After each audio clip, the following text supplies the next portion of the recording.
Hello everybody and welcome to the Celtic Unrestricted View podcast. My name is Ryan Clifford and it's another view from Japan. We had Dan Orlowitz, who's a sports journalist from Japan, works with the Japanese Times.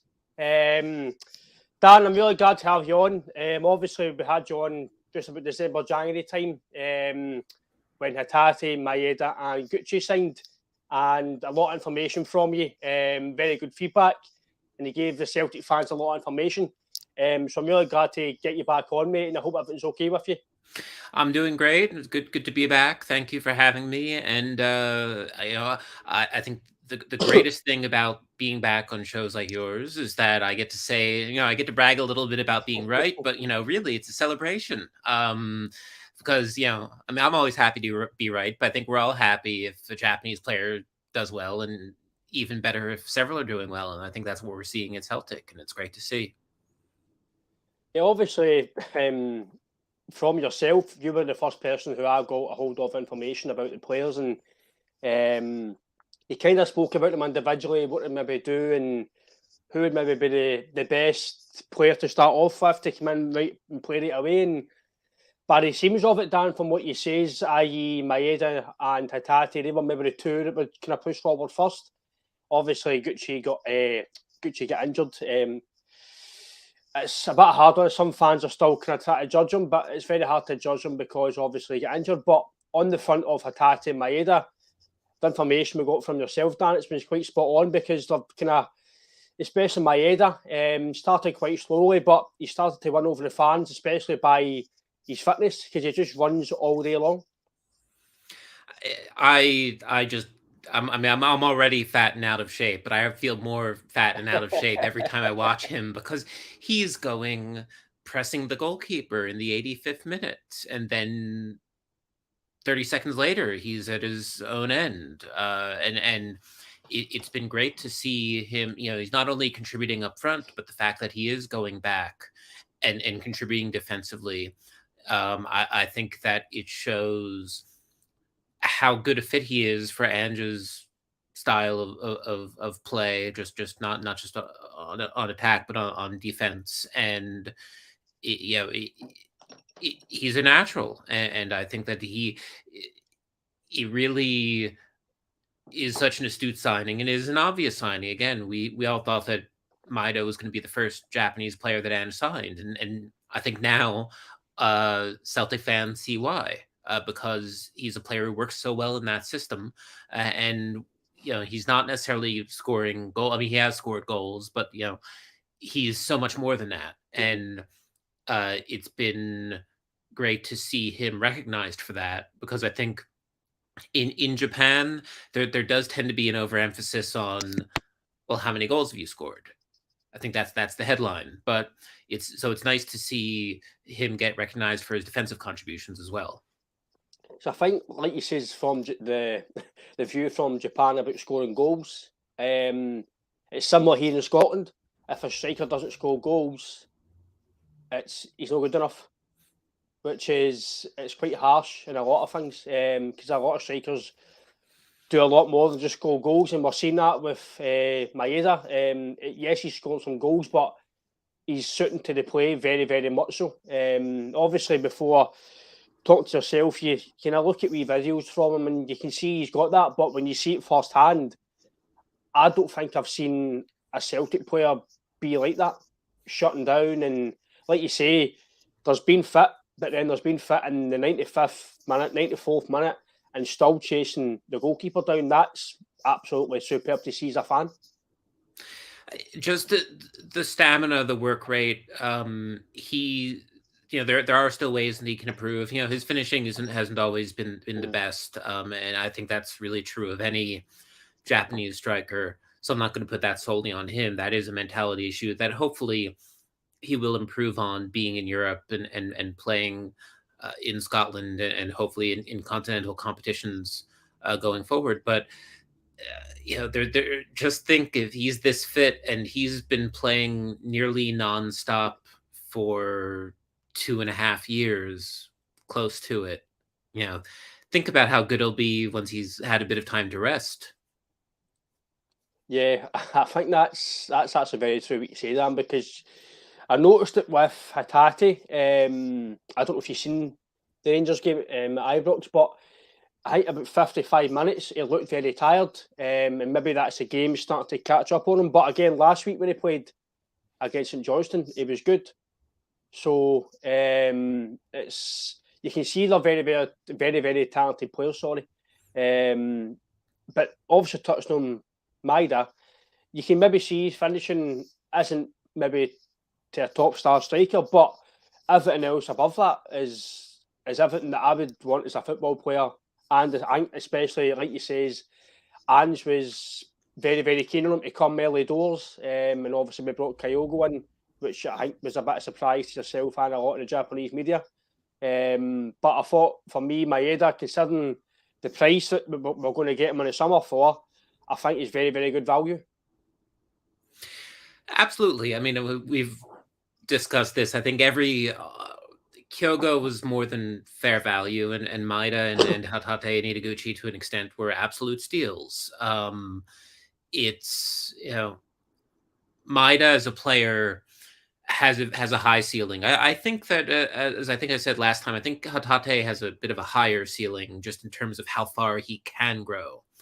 But Maeda, comparing Maeda to Hatate, another thing to keep in mind is that Maeda has been playing professional ball in the J League for several years. Especially in the second division. I think he played a couple second division seasons in Yamagata. And that's tough because you're playing 42 games a season. That's a lot. There's 22 teams in the J2. So oh right, okay. Yeah, it's even in the J1. We had the COVID season, which you compressed a lot of games into a half year. We have the League Cup, we have the Emperor's Cup, which is sort of our equivalent of the FA Cup. There's a lot of there's a lot of football, and especially then if you add the Champions League, and you're traveling in Asia. It's not as easy as hopping over to Spain or to England. It's flying to Thailand, and that's a 6-7 hour flight, and then flying to Thailand for a Tuesday night game, then flying back and playing on a Saturday or a Sunday. That's pretty rough. So I think he's had that experience and he's been tempered by it, and Hatate hasn't had that experience as much. So I can see. I did watch the Rangers game. I was fortunately shown here. We have seen him start to level it out around the 50-60 minute mark, and that could be fitness, that could just be training. I mean, there's a lot of factors, so I'm not going to fault him for it too hard. I think that ideally what you want is that Hatate can go for 60, and then you can bring in Ideguchi to go in for 30, or another player, or Kyogo right now if he's not ready to start and play a full 60 or 70 minutes. So in these Japanese players, you have the skill, you have the work rate, but you also have options, and I think that Ange recognizes that, and so that way the goal is that if you're taking Hatate off, you're not losing anything with who you sub on.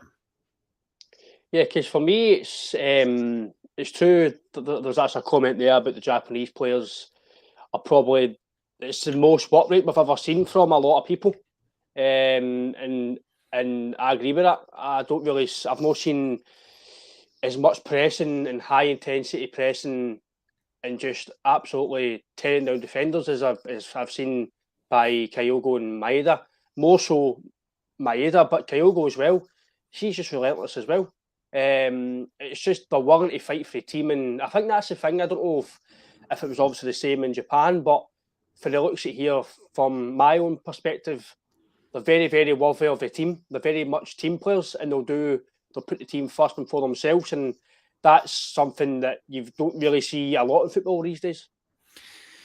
I think that is very much a key part of the Japanese football philosophy, which is it is very team oriented. You live or die by your team, and it's good, or I should say, when it's good because the players are willing to they play for each other, they're playing for the badge, they're playing for the fans, and they can rise to that occasion.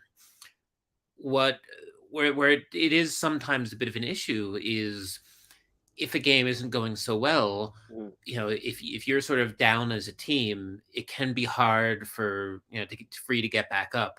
It is not as often that you see those sort of individual moments of brilliance. You don't have a Messi or a Ronaldo, who, I mean, you can with say for a lot of the foreign strikers in the J League, but it's a bit not as common to see that sort of performance from Japanese players, and that's something that we're sort of waiting to see develop, is the creation of a player who is not just going to ask to carry the team on his back. He's just going to sling them and run forward, and that's a process. But when it comes to playing as a team, these are players who are, they were all in teams, but Kawasaki played as a team, and so Hatate has that culture just embedded in him, and it's the same for Maeda, and I think that reflects what you've seen on the pitch. So I think on Maeda especially, the way he plays and the way he is, I think Scottish football, the defenders here will find it very hard to deal with him. You can tell he's got the ability, but even if he didn't have the ability, just the fact his running style and his fitness, you've always got that option. If like the last 10 minutes you need to try and get a goal, he's going to be the guy that's going to be fit enough to do that in the last 10 minutes to try and get you a goal. And he's very, very. You're not dependent on his fitness and running style, but everything about him for me is just brilliant. Because when he first came in, I was a bit unsure about him as well. Even though I heard from yourself that he become good, I was just like, I don't know here. But the more he plays, he's not just a typical striker that scores goals. He's all-round play. Like he says, that team ethic, and it's the same way, obviously, Hatate and Kyogo. We've not seen much of Guchi, but you can really see it's prominent in Maeda. Absolutely. He just, I think about what I said when they announced the signing, just stone cold killer, the assassin, the man you want, in those last 10 minutes. And as you've seen, it's just, he's as fresh in the last 10 minutes as he is in the first 10. And that's just not something you see every day. Yeah, definitely, especially in football these days. I got a comment from Jamie there. He says that Kyogo carries Celtic for 6 months. Partly, I can agree with that. It was very, very. You were really kind of looking for him for goals for the first few months of the season, but now with him injured, we did miss him. But because you've got Giakoumakis scoring goals, you've got Maeda chipping in, you've got midfielders chipping in. It was kind of, you're not as reliant now because obviously we've strengthened in January and get guys fit as well. But on Kyogo, like you say, Stan, it was a surprise signing when he came. It was out of the blue. But he's been an absolute revelation for Celtic. I know he's been injured for maybe 2 or 3 months there, but he's been absolutely superb. And like you say, you're waiting for next year now to see how good they'll be under a pre-season, 6 months or so a year, Celtic into Scotland. It will be actually really exciting, especially if they do qualify for the Champions League as well. Man, I sort of laugh at Kyogo being the sort of example of a player who's carrying the club on his back, because he did that at Vissel Kobe too. Because I mean, the Vissel Kobe are sort of, we joke, but they are a club that has struggled to create anything. I mean, you had Kyogo, you had you have Andres Iniesta, you have former Belgium and Spain internationals in that squad. You had Gotoku Sakai, who's a former Japan international. Now you have Tomoaki Makino, who's a former Japan. It's all Vissel Kobe sort of have all these all-stars, and they position themselves to be sort of the Galacticos of the J League in a way, and they still haven't won the league. all they have to show for it is an Emperor's Cup and the Super Cup, which some of your viewers may know as the game with the most pitiful penalty shootout in the history of Asia, possibly. But that's sort of the exception to the rule, where when nothing's working, and Vissel are still without a win. They just change managers because Andres Iniesta is your captain and you're winless in 10 games. That speaks volumes. But yeah, that was it. That's a team where Kyogo had to deliver these moments of brilliance. And I mean, granted, he did have Iniesta working with him, and it's a lot easier to pull that off when you have one of the greatest players in the world lining up next to you. But so, he is the exception to the rule. And not that I think it detracts from what he's done for Celtic, but it's as you said, just wait until they're all healthy. Wait until they can all start. Wait until they can all finish. It's going to be just something special. Yeah, I think that's the thing. Especially, obviously, Kyogo been injured. Maeda's just come in January, so does Guchi and Hatate. So next year probably will be the year where I would say they'll fully prosper. They'll fully come to the fore. They're already performing very well. Obviously, I've not seen much of Gucci. We'll touch on him, but I'm really excited about who else Ange can even bring in. Obviously, before we come on, there's not a lot of rumours kicking about who's coming, etc. But if Ange can bring these guys in and improve them and get us better, you really don't know who else you can bring in and do the exact same with, because that's how exciting it's going to be. I mean, I'm not. So, I think that heading into December, we were all sort of banging the drum for Ange to bring in more Japanese players, because obviously it's exciting for us. And we want to see more Kyogos, and now more Maedas, more Hatates. I'm not sure that if I'm Ange, I'm not sure if I'm in a rush to sign more Japanese players. I think that, I mean, there are going to be some movements in the market. I think you're going to lose some players. You're going to need some new players. But I'm not sure that you want to go all in on Japanese players. I think that you've got a good four. I think that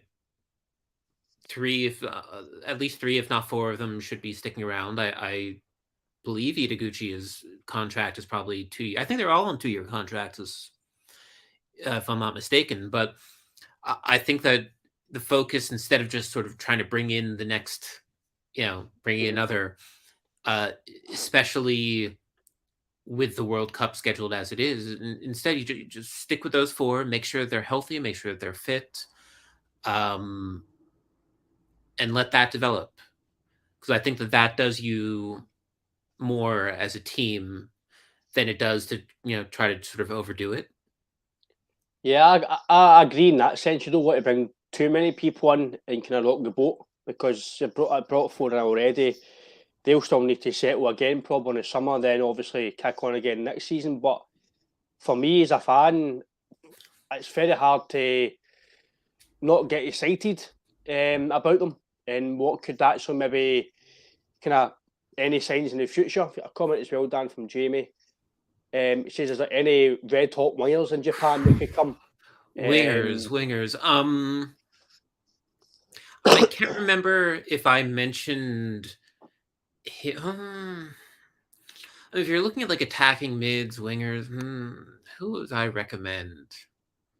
God, I mean, I feel like one attacker who I might have mentioned on your show, if not another, is Kuryu Matsuki, who is 18, or actually, he's not 18, is he? Yeah, he is 18 because but he's an attacker at FC Tokyo, rookie season, already a bolted on starter, playing week in week out, playing really well.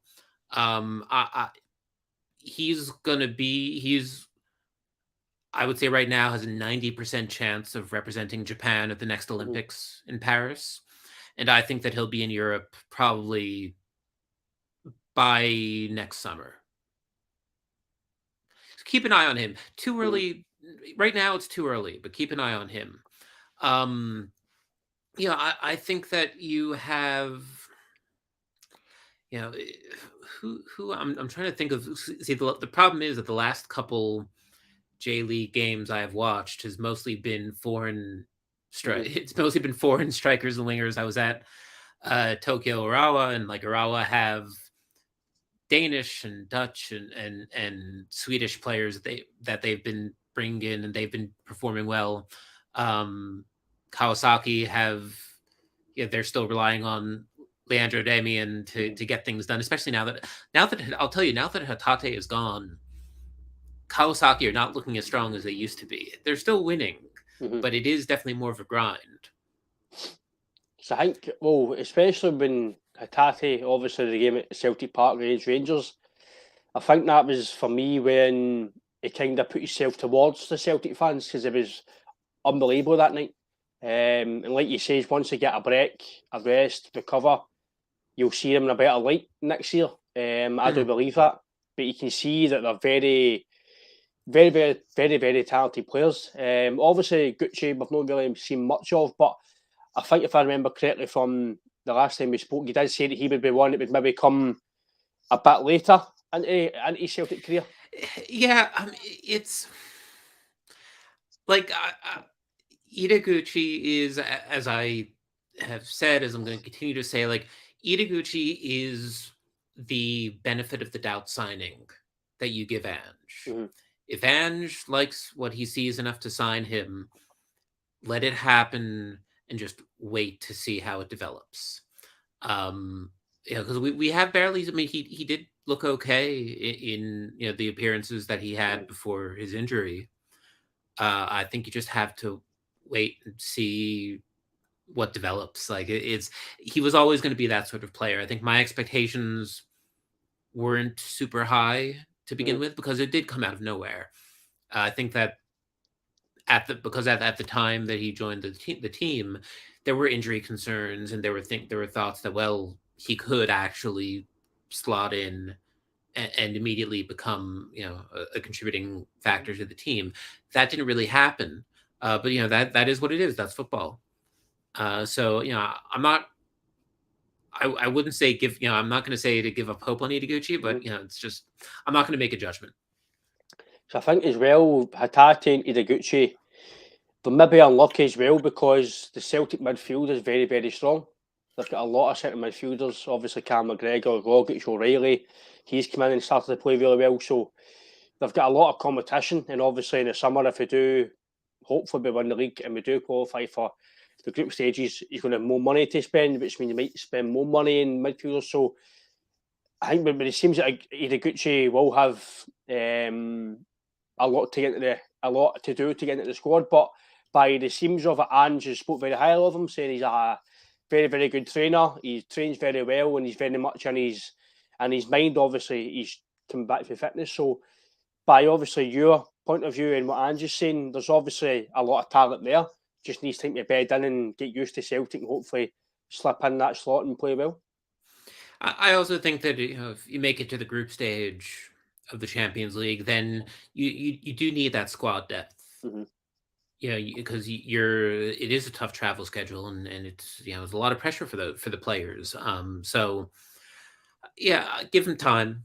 That's all. The jury is still out on Ideguchi, and I'm happy to wait to. I think he needs another season before you can really say like whether or not it was a good move or not.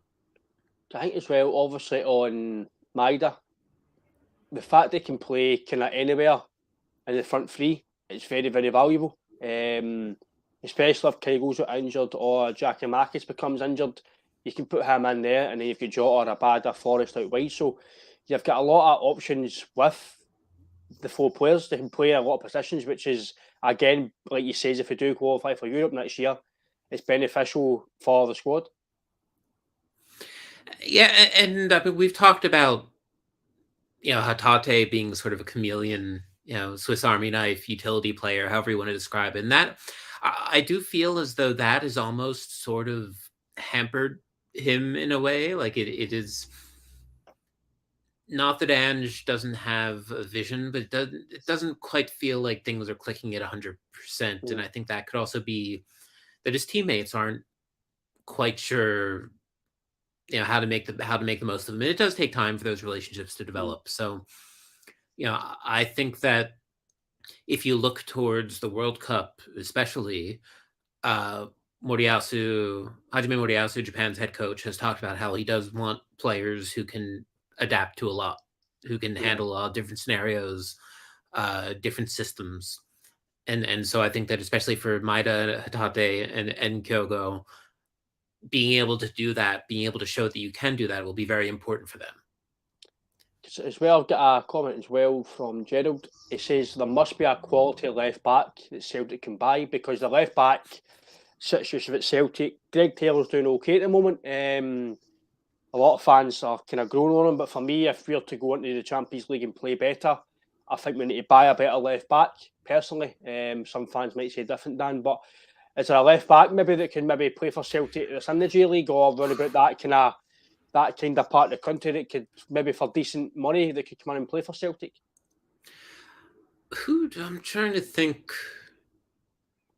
God, left back. Sorry, I'm because in my head I'm going through, especially at the national team level, because Japan's left back right now is Yuto Nagatomo, and he's getting old. Right. He's a stone veteran at this point. And sort of we're having a lot of issues too, thinking about, well, who's going to replace, who's going to be next up and who's going to be the starter in November. And that it is a very challenging position. I think that I'm just like Sugawara. Am I thinking of the right person? I'm just sorry. I'm briefly being rude and double checking on my phone so I make sure I have the right name, because I think I might have brought this up, but Japan does have 60 players in European top divisions at this point, so it can sort of be a lot to keep track of. I think Yukinari Sugawara, who plays for AZ in Oh, in the Netherlands. I think actually he played well against us when we put in. I think a few fans actually mentioned him to maybe try and buy him, but I don't know how much he would cost. But he was somebody that we did pick out against Alkmaar. He did play well. That's quite a good point, yeah. He's one of those players where if you're looking for a Japanese left back, and I'm not sure that, I'm not 100% sure that you might want to play with a bit more height, and sort of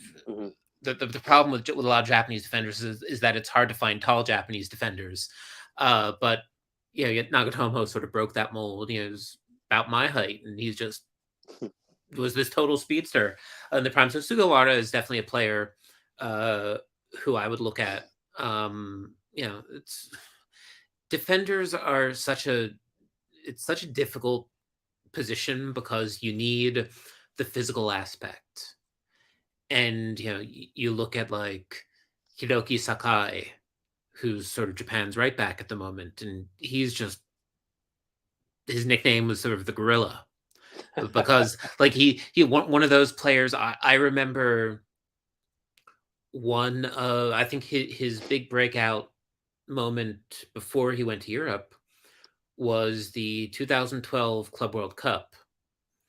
And I remember him just taking on Neymar, who was still with Santos at the time, and acquitting himself very well.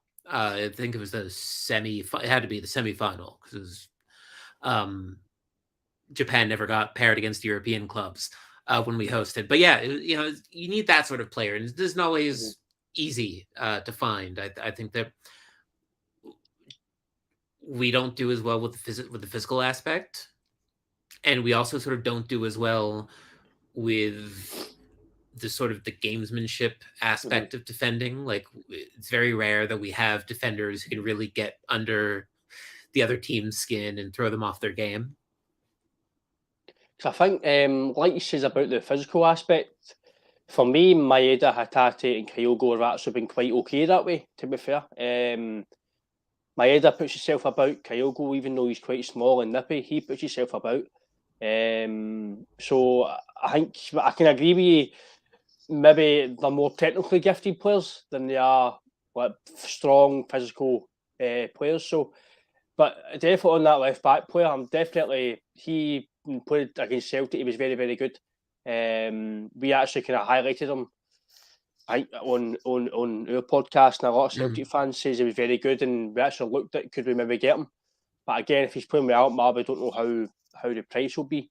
Another question I want to ask about, Dan. See, obviously, when Nakamura was here, Koki Mizuno, guys like that, obviously the merchandise would have been very high, the financial aspect would have been very high. Do you think, obviously, with the 4 guys that have came as well, do you think that's lifted that as well? Obviously, the financial side of it, in Japan, they'll obviously buy more strips, and Celtic will be viewed more in Japan. So, do you think that's obviously one thing as well? Maybe signing more players, it would lift that as well. I mean, we don't like to talk about sort of, if you sign a player, you're going to do well financially, because I think that it is a stereotype. I'll say, just the idea of buying an Asian player to sell shirts in wherever. But Japan isn't the monolith.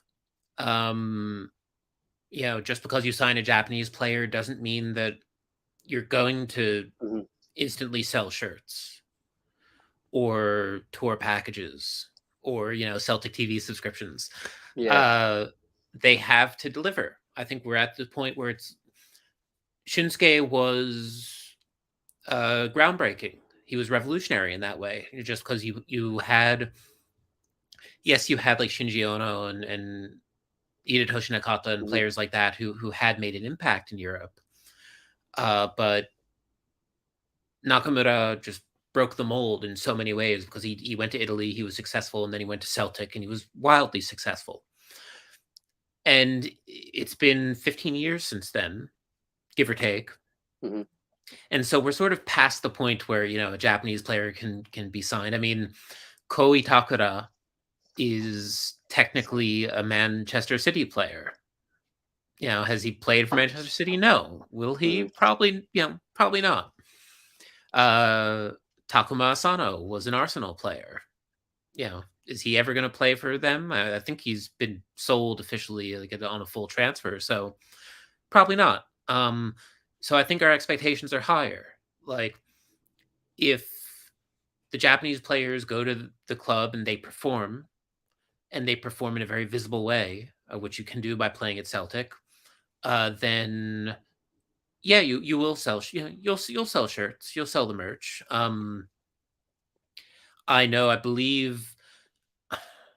I'm not gonna. I won't get into details, but there is some very specific merch of one of the Japanese players that I've seen.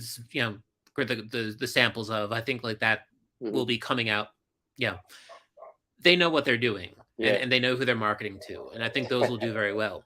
I've probably said too much, but it's it's easy to do that and then have the player not do anything, and then you look like idiots. And I think that's the challenge, and it is a challenge for Celtic to understand the Japanese market and to understand what works and what doesn't, and that is something that they're going to learn. And my former boss from a past life is now he's working with them.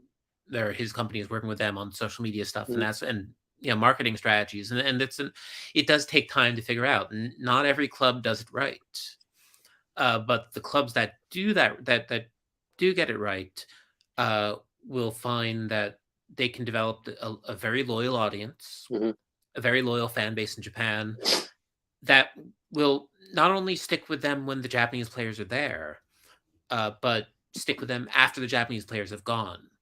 And that's really what the club has to think about. Yeah. Because eventually Kyogo is going to move, Kyogo, Maeda, Reo, and Yosuke may move on sooner or later. The question is, well, if you've poured all this money into marketing the club in Japan, are you just going to take the win and move on, or are you going to keep reinvesting and keep trying to build it? And it's not it's not an easy decision, and it does take a lot of work, and you may not always see the results, but it's important that they figure that out. Well, for me anyway, I think they would need to continue it, because I think ever since Nakamura as well, I think Celtic's always kind of spoke about in Japan. I don't know if it's just from him, but I think it's definitely something you would need to obviously continue it, because I don't see, like you say, there's no point in doing it, putting all your effort and your business skills towards it, and then not continue it. So I think ideally you would like to continue it. A comment as well from Tim: whatever happened to Koki Mizuno? Being honest with Tim, I can only remember he just left. I can't remember why.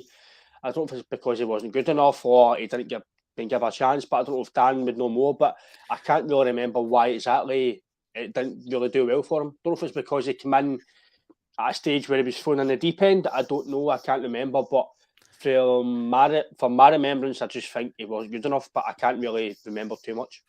Yeah, I think that he just didn't really work out for him, and he ended up bouncing between a bunch of different clubs. I've got it pulled up now. He left Celtic in 2010. He was at Kashiwa Reysol for 3 seasons, 25 appearances. 2 seasons at Vanfore Kofu, 30 appearances. Another season at Jeff United Chiba, which is where he started his career. Sendai Tosu Kumamoto, and now I think he's at Sagamihara, they spent a year in the 2nd division and I think are back in the 3rd division this season. So he's with, wow, is that where he is?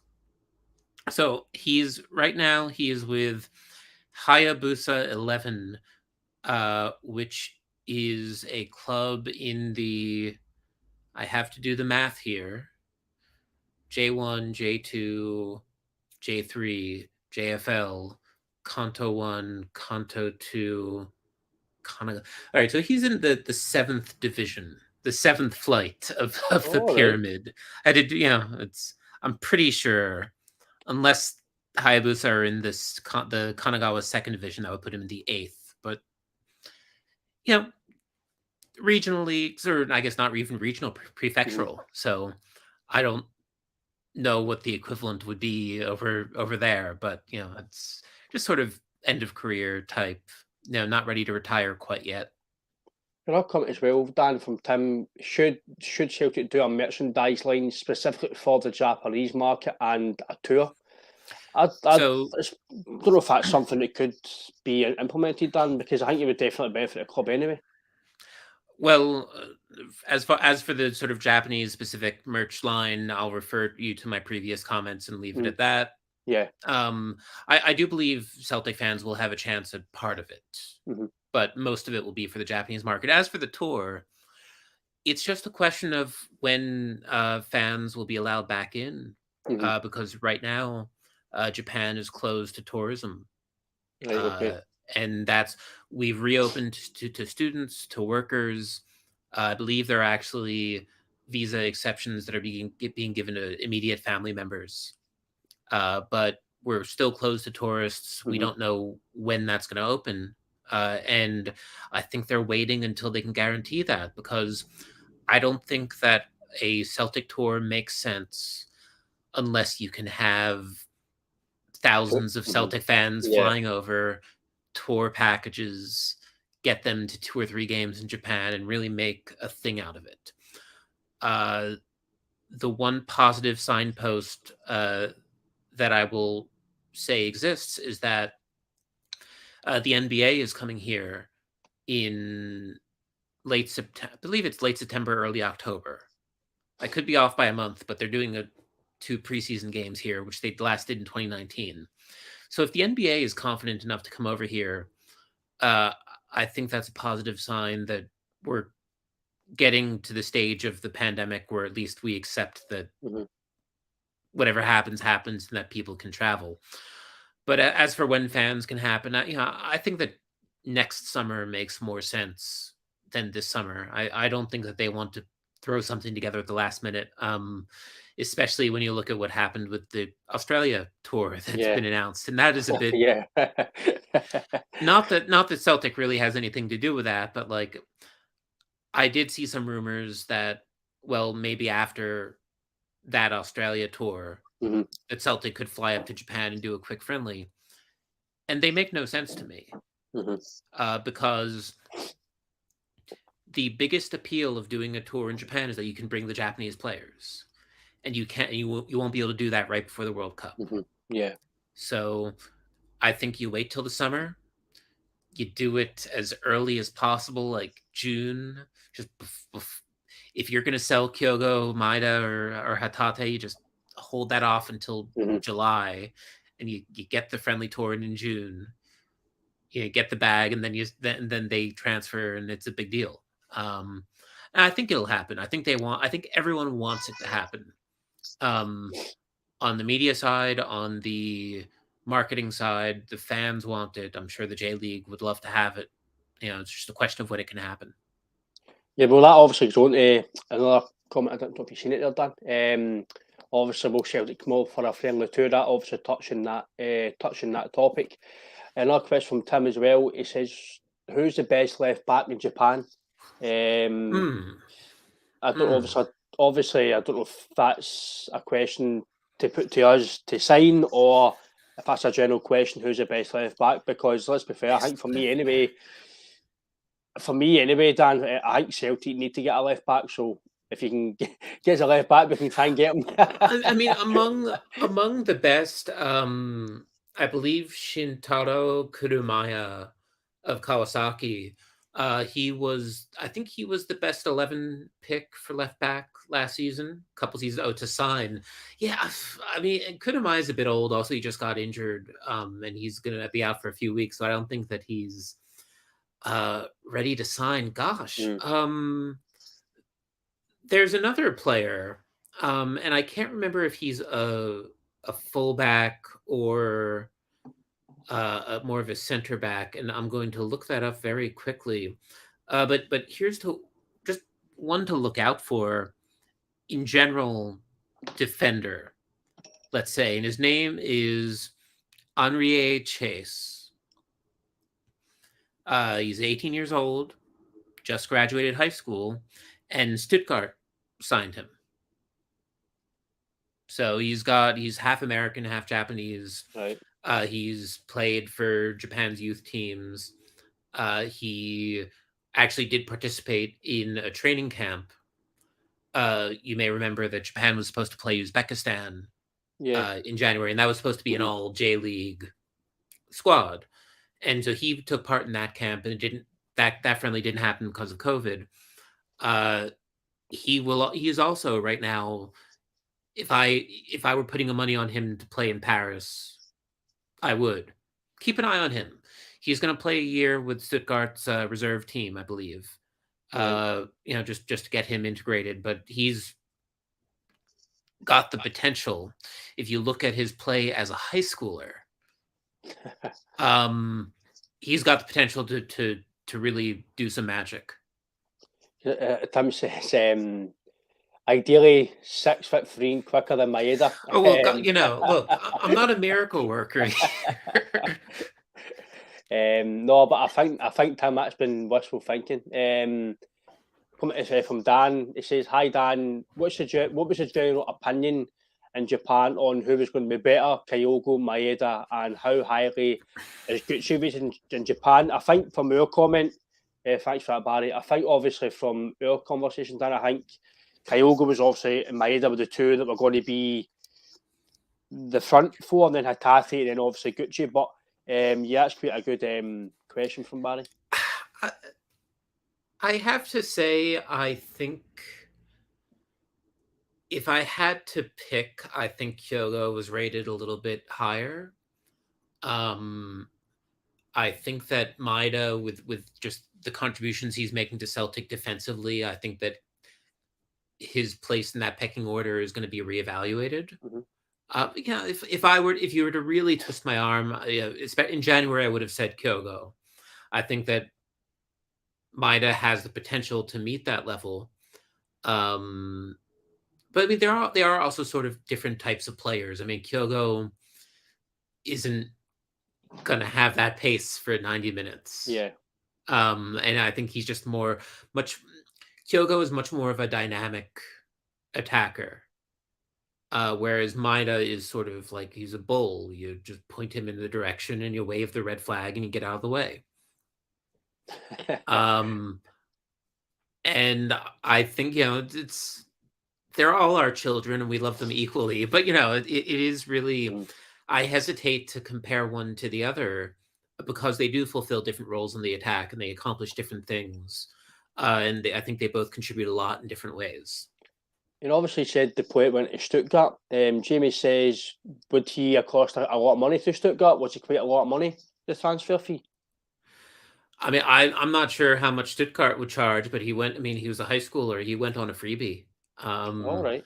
This is a problem that Japan has, which is that it is very difficult to lock these young players into professional contracts. Because especially if you're really, sorry, I just lost my train of thought. If you're in high school, if you're 15 or 16, or really 14, 15, and you see a future as a J League player, you aren't necessarily, yes, J League clubs are producing a lot of talent, but what you want is the freedom to pick the team you want to play for. And for a lot of the talented high school players, that also means freedom to be able to say, like, well, I will play for you if in 3 or 4 years, if a European team wants to sign me, you will let me go. The problem with that way of doing things is that if the clubs aren't getting money in transfer fees, they can't invest in their academies, they can't work to bring in new players, they can't work to replace the players who they're losing. So that's something that, I've talked to J League officials about this. It's something that they recognize as a problem and something they want to work on. So, if for those of you watching who really want to start scouting Japan, start watching high school games, and you can find highlights on YouTube. You can sometimes find games streamed. You can certainly find highlights of the national tournament, which is held every sort of December, January, and that's a big deal. And there's a lot of amazing players who are coming up through those levels. And I think that, if you think about when Shinji Kagawa left for Dortmund, in 2010, he had already been playing in the J League for, 3 or 4, he was 24, 25, something like that. Over this decade, we have seen players start to go over, well, maybe they're not 25 or 26, they're 23 or 24, or they're, 21, or they're 19 or 20. And we've seen that over time, European clubs are starting to recognize that you don't have to wait those 3 or 4 seasons to see if a Japanese player can really do it. You can take those chances because, even if they don't quite get to where you want them to after that first season, the talent is still there. You can go in and get Hatate after just 2 J League seasons. You can get Mitoma after a season and a half. So that's the next step for European clubs, is scouting at those really lower, at the sort of the youth levels, and not waiting for them to be blooded into the league and to play a season or 2. Yes, I think that's similar to, it's probably a scenario I can maybe say is when Rangers had a young Scottish kid called Billy Gilmore, and he went to Chelsea for, it was like a very, very minimal fee because of the compensation. It might have been 500k. And that's maybe the issue we've got in Scotland, because if you're only 15, 16, you can only go for a certain fee. Maybe 2 years later, they can go for 10, 15 million pounds. So you need to be lucky and do it, like you says, when the marketing, they need to do it properly. When it comes to transfer fees, I'd say they need to do it properly, i.e. put a sign-on fee or a percentage of the profit to actually get the profit of these signs, because sometimes, like you say, you're selling players for the value they really shouldn't be going for, and it's affecting the club's obviously downfall financial wise. Another comment from Tim as well. Can Maeda and Kyogo play as a pair? I think it's possible. We really haven't seen it, have we? Because Kyogo was injured when Maeda came in, and I forget if they shared. I guess they were they both on the pitch at the same time in the St. Johnstone game? They might have been. I can't remember. But not for a significant amount of time. Yeah. I think they can, if there is a manager who can get them to complement each other, it is Ange. That said, I think there is such a thing as too much of a good thing. And it's sort of what we've talked about, just having skills to complement each other, and just what Maeda can do and what Kyogo can do being very different. I think that if you have Kyogo out there, I mean, if you have Maeda out there and he's just running defenders over and frustrating attackers for 70 minutes, and then you put on a fresh Kyogo who can bring that dynamism and creativity for the last 20 minutes, like, that's a winning play. Yeah. If you have Kyogo's creativity out there for 70 minutes, and then you put in a fresh Daisen in there for 20 minutes, that's a winning play. So yeah, I think that they can complement each other, but they also do work well apart. And I think that is to their credit as players, and to Andrew's credit for sort of the team that he wants to build and the squad that he's come up with. It's that he understands that it isn't just about getting all of your best 11 out on the pitch at exactly the same time. Yeah. It's about figuring out when to play those notes. I think it's the fact they've got options. They can maybe do it, or they can play their separate roles, which is obviously ideally good for us. Like you says, it's going to be a squad game maybe next year, if we do qualify for Europe, and they two can complement each other's play, either out wide or in the middle. Another comment as well, Dan, somebody's asked, I don't want to disrespect the Nanny C's name. Do you watch Celtic games, and do you think that player could fit into Andy's system? So Ayase Ueda, yeah. he's with Kashima Antlers, I believe, these days. I think he could. I think he's got the tool set. I think that Ange has positioned himself as sort of the Japanese player whisperer. Like I think it's good, but it is sort of like, do you need another Japanese striker? Mm-hmm. I think that Ueda he's going to go to Europe eventually. I think there were some rumors over the summer, it just never panned out, or I should say over the summer, maybe over the winter. I'm not sure. Again, like, if Kyogo leaves, or if Daisen leaves at some point, like that is, it's good to bring in, but I'm not sure if having if you have three of them, it looks good on paper, but is it too much of a good, like, I would rather think about, even, I know I've talked about the risk of sort of Japanese defenders, but I feel like that's almost the better move. I don't think you want to crowd yourself up front. No, I can understand that. I do agree that sometimes you can't maybe have too much quality players, but too much quality in the same area and try to fit them in. And I do agree with you there that maybe up front wise, Japanese players anyway, I think maybe at the moment we've got enough, like you says, unless one moves on. And as well, from Tim, maybe in the same kind of question, who's been looked at as a next superstar, not just for Celtic, just in general? Is there any, like you says, there's maybe guys at 18, 19 who are playing in the J League already, and they're kind of getting their starting slots. Maybe there's a lot of guys at that kind of age within 2 or 3 years are going to be the next kind of Japanese superstars. I mean, I think I mentioned Kuryu Matsuki earlier, and he's sort of our, I mean, I say this as an FC Tokyo fan person, when I'm not on duty, but like he's he's got that charisma, he's got that talent. I think he's got a really bright future ahead of him. I'm thinking, I'm just shuffling through there's the problem with the J League as it stands right now is that we are losing all of our young talent really Yeah. quickly.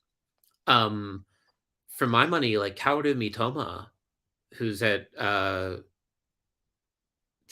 not Standard Royal Union in Belgium right now. He's up. He was signed by Brighton, and they sent him to Belgium on loan for this season. He's doing pretty well, and he's, for my money, he's probably one of the best Japanese midfielders out there right now. Yeah. I'm really excited to see him play, in England next season. I think we all are, because he's just, you look at what he accomplished, was nearly the J League MVP as a super sub. Most of his starts or his appearances in 2020 were as a substitute, and he lost to Michael Olunga by, I think, 3 votes, something small like that. And Olunga scored about 30 goals. So, most of us thought that Mitoma was robbed. And there's so many players like him who are coming up. You look, I think that on defense, I think, Koi Takara is starting to look really good. Tomiyasu is doing really well at Arsenal. We have, for my money, the deepest player pool that Japan has ever had. You look ahead to the World Cup. The question, yes, we've sort of been given the group of death. I know Scotland still has a little more to go. What was that? Wasn't that the Ukraine game scheduled for June 1st or something like that? Yeah, it's roughly soon, and then it's June the 1st, and then if they win, they play Wales on the 4th, I think. So it's quite in the space of 3 days. That's rough. Finish in the space of 3 or 4 days. They play if they qualify. Yeah. I mean, we've gotten Germany, Spain, and either New Zealand or Peru, which is either way is a dangerous game. And I think everyone looks at that group and says Japan has no chance. That's not really the case. Japan has a very good chance if we bring our best squad with us. And we haven't really had that for most of qualifying. And it's that the problem is that you have the old guard who have stuck around, like Yuya Osako, who was in Europe for a while. Now he's back at Vissel Kobe. Yuto Nagatomo still has his spot. Hiroki Sakai still has his spot. Gaku Shibasaki, for some reason, still has his spot. And you've got players like Maeda, Furuhashi, Mitoma, who are riding the bench. And they should be getting starts for the national team. So, we have so much talent. And it's hard for me, in a way, to talk about who the next star is going to be, especially like among, like, let's say the J League 18, 19, 20-year-olds, because we're still waiting for the next star from this cycle. Yeah. We haven't had a real star since the 2018 World Cup, because then you had Keisuke Honda and you had Shinji Kagawa, and that was the star power. And I think the closest that we've gotten since then is Takumi Minamino. Not necessarily because of his skill. I mean, when he's on, he's on, but it's more that because he plays for Liverpool. I'm actually surprised, Dan, on him, because I'm sure it was Salzburg he played with us, wasn't it? And he played for Salzburg, and he was very, very good. And I'm surprised. I know Liverpool have got Mane, Firmino, and Salah and Jota, but I think he's very, very unlucky not to play in that team, because I thought he was very, very good. I spoke to my dad as well. Obviously, Celtic can't afford him, but if you could afford him, it was something I could really see at Celtic, because he was very, very good. And I'm surprised he's not getting as much game time down there than maybe he should have. I mean, I'm not as surprised, because he his finishing is so horrible.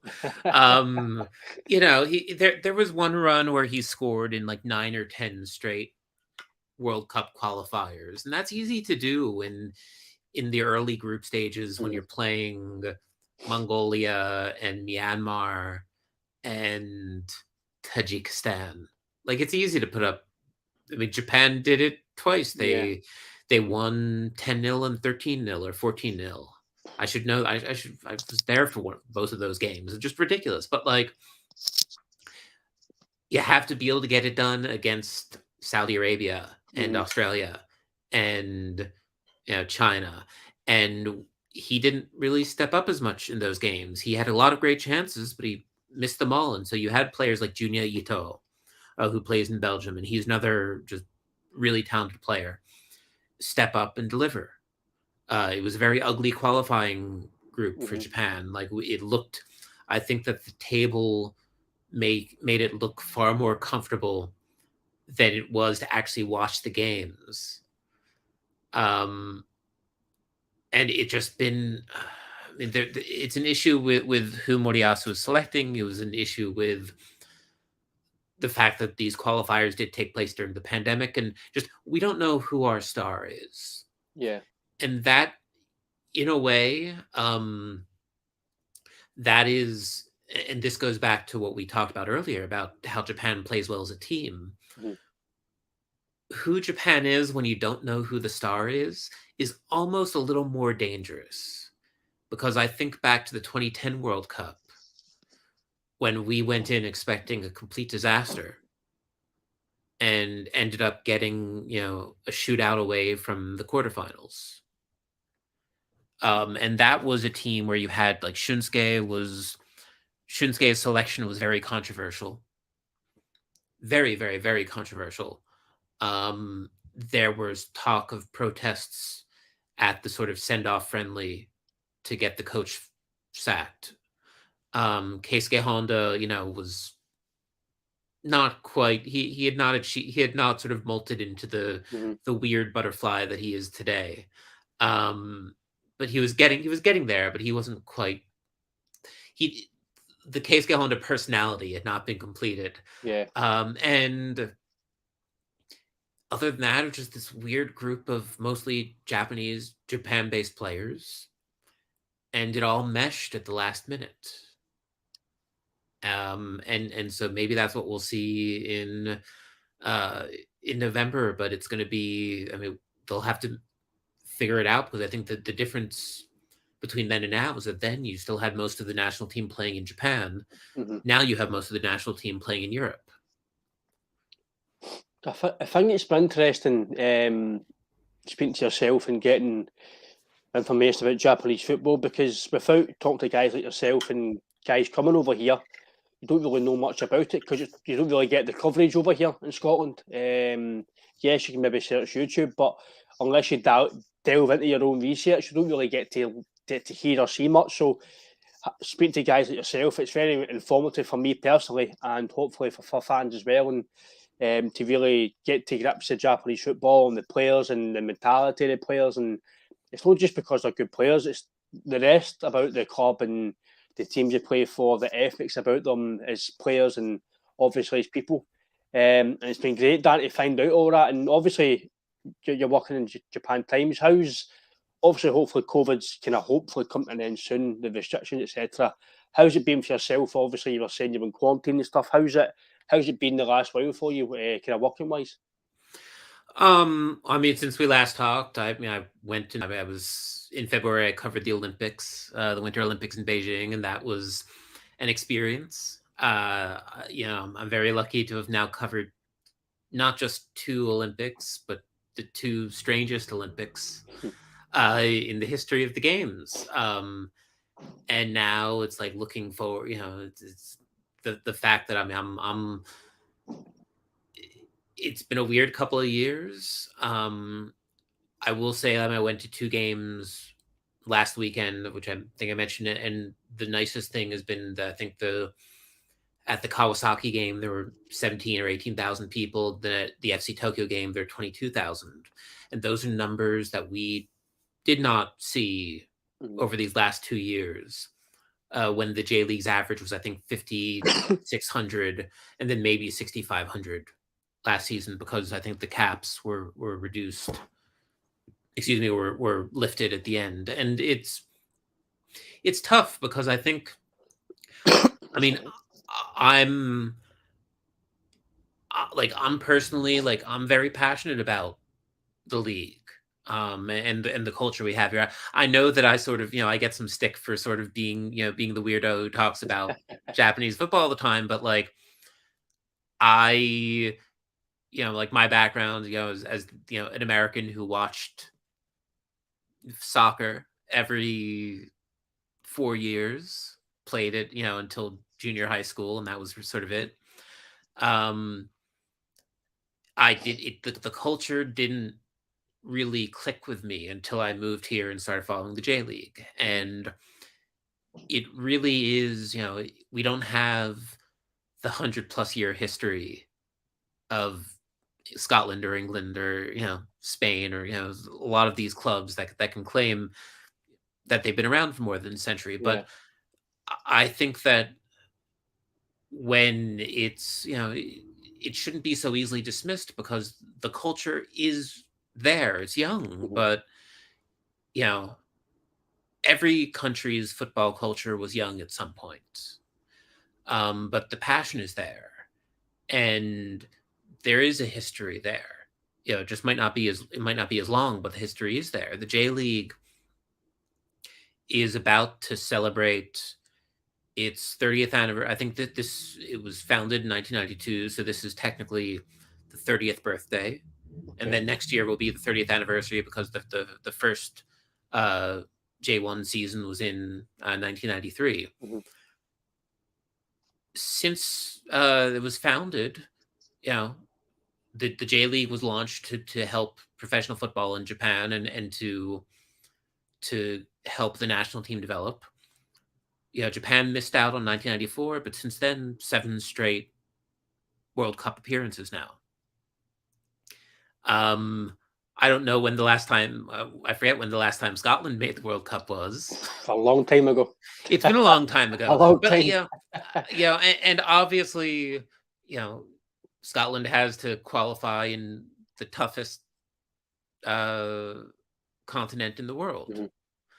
But I'm not going to say that, the culture is any less, matters any less because just because you haven't made the World Cup. And I think that on the flip side of that coin is that Japan's culture, not just the players who I think have gotten their just recognition, but everything behind that deserves respect. And so, that's why I love coming on these shows, because they get to talk a little, we're mostly talking about the players, but I love talking about the league and the culture and all the cool stuff that happens. And what's, I think, really hurt about the last 2 seasons is that we've lost all of that. Yeah. You don't have the fans. You don't have the cheering. We didn't, the fans weren't allowed to wave flags for much of 2020. They're still not allowed to cheer because it's just, those are the rules that are in place, and right now everyone is mostly following along with it. So hopefully sometime this season, we get back to cheering, and I think once you get to that, then it will start to feel more like home again. Because I don't think I'm not going to put a decibel meter and check us against Celtic Park, but I'll tell you, when that tour happens, hopefully not if, but when you guys get to come over and see, play against 2 or 3 of our teams and see how our fans do things, I think that I tell everyone, if you go to a J League game, you're never going to have a bad time. So that's, that's the hope, is that you guys get to experience that.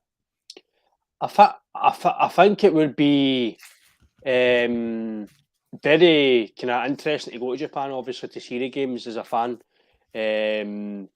Just to see, obviously, the culture and the way the fans are, because most of the time you don't really hear about how the fans are abroad in Japan, China, etc. You don't really hear about the football in terms of the fans and that kind of continent of the world. It's always England or Spain, Germany, Scotland. So in that sense, it'd be interesting to have. Obviously, I'd imagine you'd hope it'd be televised as well to actually get the full fruits of it, so people who can't go can actually see it. But again, Dan, it's been brilliant to talk to you and get more information from you, and hopefully we can maybe stay in touch and chat again, because it's really interesting for me as well, and obviously Celtic fans are obviously been interested in listening as well, mate. So hope take care, keep well, and hope things are well with you as well, mate. Yeah, thank you again for having me. I love doing this, talking to you guys and learning more about Celtic and learning more about how, the Japanese players are received over there. I'm on here to talk about the view from over here, but it's as much a learning process for me, and I love learning about it. And it's been an amazing education over the last year, ever since the rumors first came up about Ange, and it's been a blast.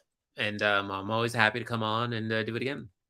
As I said, it's been informative for us. It's been education for us as well, because especially when I first spoke to you, didn't really have a clue about the guys at all.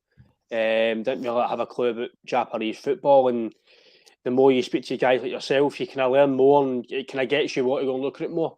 I'm not saying I'm going to go and watch Japanese football, but it gets you more interested in maybe players who can maybe sign research with players and kind of look at the league in a bit more detail. But again, Dan, thanks for your time, mate, and take care. Thank you, and have a good day.